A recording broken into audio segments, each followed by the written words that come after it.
Hello, everybody out there in YouTube land, and welcome to DC Fans United. So today I am continuing my series of reviews by taking a look back at Countdown number 24. So I just did a review of Countdown number 25 a couple days ago, so be sure and check that out if you haven't already. And I will also include a playlist in the description box, and that will have every issue I've reviewed so far. And I've been reviewing from issue 51 all the way down to this point. So my goal is to eventually review all of them. And that's 51 issues, so it'll take me a while, but I'm going to keep at it. So issue number 24 was written by Paul Dini with Justin Gray and Jimmy Palmiotti. So there's 3 writers on this issue, which seems kind of crazy, but there's so much going on in Countdown that it makes sense. Each of these guys is probably following a couple different characters that go through the whole series or something. In any case, the penciler is Tom Derenick, and I wasn't familiar with him, but I thought the penciling on this was very good. It was solid. Wayne Thatcher did the inks, Tom Chu did the colors, and he has done the colors on a lot of these Countdown issues, and Rob Lee is the letterer, and he's a big-time guy. You see him lettering all kinds of stuff, even on comics that are coming out today. So, let's see, let's take a look at the cover. The cover is really crazy. What you see there is Prime flying with Lex Luthor in front of him, burning. So, it says Lex Luthor fired. So one thing I should say too is this issue is exceptionally violent for this series, so just a little word of discretion. Quite a lot happens and people definitely die, so if you don't want to see anything like that, this video isn't for you. So we'll start off on the first page. So what we see here is Earth 15, and Superboy-Prime is on a rampage, essentially.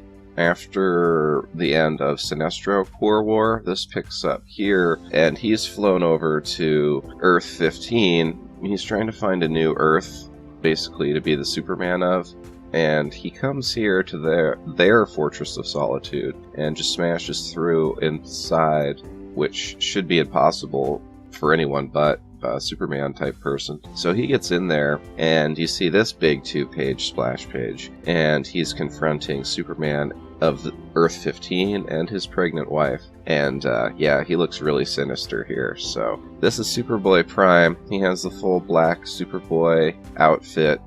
I used to do supervillain biographies where I'd do a whole video just about a supervillain. I think I should definitely do one about Superboy-Prime. I need to get back into doing that. It's just there's so much research involved. So anyways, this is really brutal, but what happens is Superboy-Prime just straight up kills the Superman here. And this is Zod, apparently. They call him Zod, but it's the Superman of Earth 15. Kills him, and then to top it off, he uses his heat vision and kills his wife, who is pregnant. So that's really horrible. And even Lex Luthor calls him a maniac. And Superboy-Prime flies off. He's still got Lex Luthor with him. And we change scenes. So in the last issue, Firestorm was taken over by Desaad, who, of course, is Darkseid's minion. So he's a bad dude, of course, and he is attacking Karate Kid. And then the scene changes, and we see Darkseid's watching what's going on. And in the last issue, he had been brought Mary Marvel by Eclipso, and he wants her to work for him. But she isn't completely evil yet. She's been doing bad stuff and transitioning into being an evil villain instead of a heroine, but when he asks her to join him, she won't do it. And he tries to hit her with an Omega Beam, and she actually blocks it. So that's pretty impressive. Mary Marvel's insanely powerful at this point, as she has all of Black Adam's powers, and she hits him back. So then the scene changes, and we pick up with the Challengers of Beyond. So that's Kyle Rayner, Donna Troy, Jason Todd, and Bob the Monitor. So there's just a little dialogue there between Donna Troy and Kyle Rayner, which is really good, and I actually liked the art a lot throughout this issue, but this panel in particular I thought looked really cool, where they're on the alien planet. So going to the next page, we're picking back up with Superboy-Prime. So he flies into space with Lex Luthor, and Lex Luthor burns to death, and he sees the watchtower up there. So Superboy-Prime flies straight into the watchtower, taking out Green Arrow, Cyborg, and Aquaman all at once. The Martian Manhunter here of Earth 15 tries to stop him. Doesn't last long as Superboy-Prime breaks his neck and kills him. Yeah, this issue is crazy. So then we go to the next page, more good art and action. So as Firestorm's about to kill Karate Kid, he is stopped by the Atomic Knights who fire on him. And he actually likes that because he's really twisted person and he likes being hurt, but he starts attacking back, of course.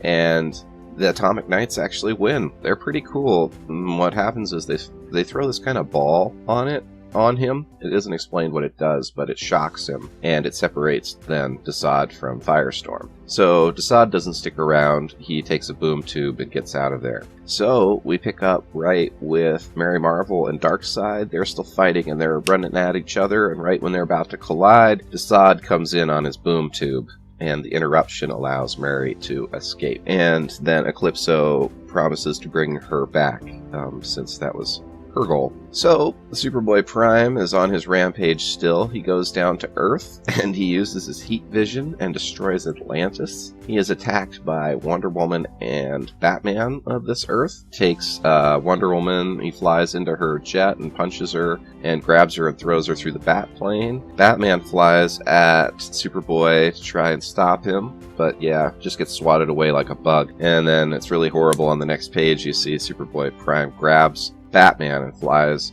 into space, into low orbit there, and flies back to Earth with him, and he burns up and dies. Then that just gets worse. Superboy-Prime looks down, it looks like Manhattan, and he is really angry, just nothing but anger, this guy, and he flies straight through a jet plane, you can see here, and he smashes into the Earth, and he actually just keeps going. He smashes all the way through the Earth as far as I could tell, and it shows different parts of the world there being destroyed, and then there's a full page where it shows the Earth, and then boom, it just blows up. So it's destroyed, and Superboy-Prime flies away. This is the last page of the issue. You can see all kinds of debris floating in space, and he flies off and says, "The perfect universe is out there. Mine is out there. And if I have to rip apart the entire multiverse to find my home, I will."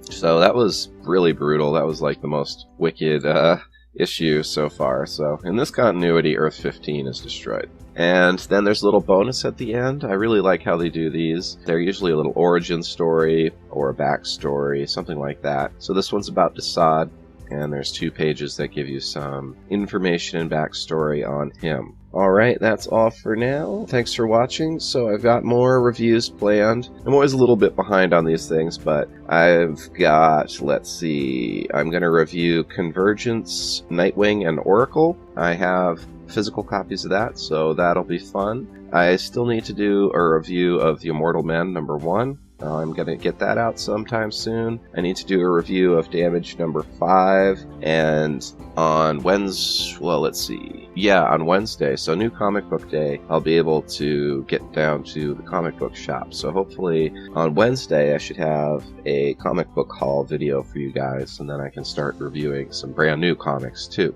So that's all for now. Thanks for watching. Please subscribe if you aren't subscribed. Hit the bell for notifications. And as always, thanks for being a part of DC Fans United. End of line.